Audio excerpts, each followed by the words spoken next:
Olha, o Roberto Jefferson, que é o novo porta-voz informal do governo Bolsonaro, ele denunciou num contato com um dos seus amigos lá no Rio de Janeiro que existe um novo plano para matar o presidente Jair Bolsonaro e para matar a ele próprio. Ele disse que estava num comício popular quando, de repente, as autoridades militares pediram que ele se retirasse, colocaram ele vestido num colete à prova de balas, o enrolaram numa bandeira e o levaram imediatamente para um carro blindado nas imediações do palanque. E ali ele foi informado de que haveria um plano do PCC, o primeiro comando da capital, para assassiná-lo e também ao presidente Jair Bolsonaro, na medida em que ele afirma, o presidente Bolsonaro, que se cuide, porque se querem me matar, certamente irão querer atingi-lo também. A fala do Roberto Jefferson foi repercutida nacionalmente. Vários grupos fizeram questão de alardear nas redes sociais. Nós fizemos um recorte aqui para os ouvintes, para os espectadores do canal Tony Rodrigues, Além da Notícia. Veja aí. Nós estamos vivendo um mundo surreal. Tentaram matar o Bolsonaro em Juiz de Fora a faca e vão atirar agora nas pessoas que são conservadoras, que defendem o governo dele. Isso é um mundo surreal. Nós estamos num país de bandidos. Isso é um país de bandidos. Esse PCC tem cobertura de bandidos. E eu fiquei aqui na minha cabeça com caraminhola. Da onde saiu essa ordem? PCC? Como é que é isso?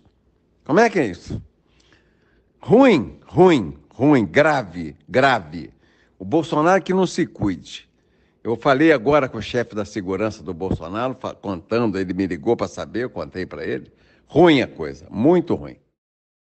Bom, o grande absurdo de tudo isso, no meu ponto de vista, é claro, é que se alguém quisesse, pelo menos os adversários eventuais e habituais do presidente Bolsonaro e do próprio Roberto Jefferson, o quisessem matar, digo, ao Roberto Jefferson, já o teriam feito há muito mais tempo do que se possa imaginar. Ele vem nesta pendenga com o PT, com José Dirceu, com Lula e com os próceres daquele partido infame, desde o ano de 2005, quando denunciou o esquema do mensalão.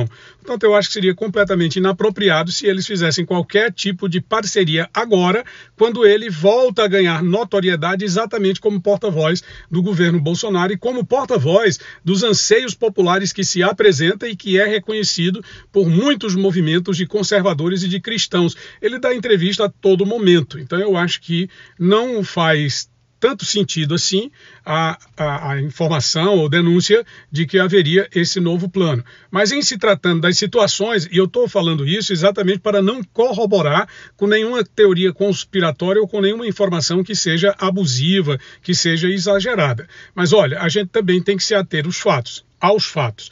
Na semana passada, nós tivemos uma denúncia de que maletas supostamente contendo explosivos foram esquecidas, entre aspas, ou entre linhas, como diria um conhecido petista aqui do estado do Piauí, nas dependências do Palácio do Planalto, nas dependências do lugar onde despacha o presidente da República, Jair Bolsonaro. Quer dizer, que esquecimento foi esse? E por que essas maletas foram esquecidas ali, foram deixadas ali no pátio do Planalto, naquele momento, exatamente quando começa a ganhar exacerbação essa disputa eleitoral, eu diria, de maneira antecipada, de maneira completamente irresponsável diante dos problemas que o país enfrenta, mas que é um fato, tá? É um fato e a gente não pode absolutamente renegá-lo como fato e não pode ignorar a sua existência.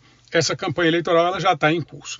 Mas eu também queria chamar a atenção para uma outra questão que a gente sempre tem tratado aqui no nosso canal, que é a cobertura da mídia, o tratamento que a mídia dá ao governo do presidente Jair Bolsonaro. Nesse caso, o que nós gostaríamos de observar é que o Universo Online, partindo inclusive especificamente do caso do Universo Online, quando se trata de noticiar e analisar as manifestações de rua que são a favor do governo Bolsonaro, e é importante ressaltar que nunca se tinha visto no Brasil manifestações a favor de governo como se tem visto agora, principalmente num dia como o dia 1º de maio, que é o dia do trabalho, que foi o dia do trabalho. Então, nesse caso, o UOL, que é o Universo Online, noticia que são aglomerações que podem acarretar um avanço, um recrudescimento do coronavírus. Mas quando se trata de manifestações que eles dizem que são populares, dos chamados partidos ou movimentos de esquerda, não existe qualquer risco de proliferação do vírus, e inclusive eles colocam isso no título das matérias. Veja aí. Veja esse recorte que eu peguei do site O Piauiense, aqui do estado do Piauí. Ele mostra duas publicações do site UOL, Universo Online, pertencente ao Grupo Folha de São Paulo.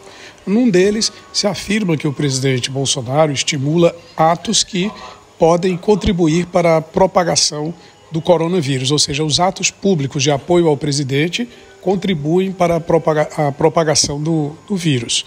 Agora, eventos relacionados a elementos de um grupo chamado Black Lives Matter simplesmente são realizados sem que, de acordo com o portal UOL, se contribua de forma alguma. Quer dizer, os eventos desse grupo não contribuem para a propagação, mesmo havendo aglomerações da mesma forma em que acontece com as manifestações pró-Bolsonaro. Então aqui não se está fazendo defesa de presidente ou de manifestações quaisquer que sejam. O que se está questionando é a isenção da grande mídia para fazer a cobertura de um fato e de outro. Então, pessoal, essa é a questão que muito se discute no Brasil hoje, dois pesos e duas medidas da imprensa na análise do governo e principalmente na disseminação de valores inexistentes, porque foram estes mesmos que estão recebendo o apoio da chamada grande mídia no Brasil que levaram o país à falência, que levaram o país a essa situação que nós estamos vivendo hoje. 12 milhões e 700 mil desempregados foram os desempregados da era Dilma e Lula. E total falência, absoluta falência de empresas, mais de 300 mil empresas foram embora do Brasil, porque ninguém tem o que é seu para ser roubado por partido nenhum, e mais 64 milhões de pessoas com seus nomes inscritos nos sistemas de recuperação de crédito ou de denúncia, como o caso do Serasa, do SPC e outros mais. Esta é a situação que nós vivemos no país e que é um legado. Ninguém pode passar a vida inteira falando sobre legados, mas não se pode esquecer o passado recente e nem a história, porque, como dizia Ulisses Guimarães, a história é insensacional.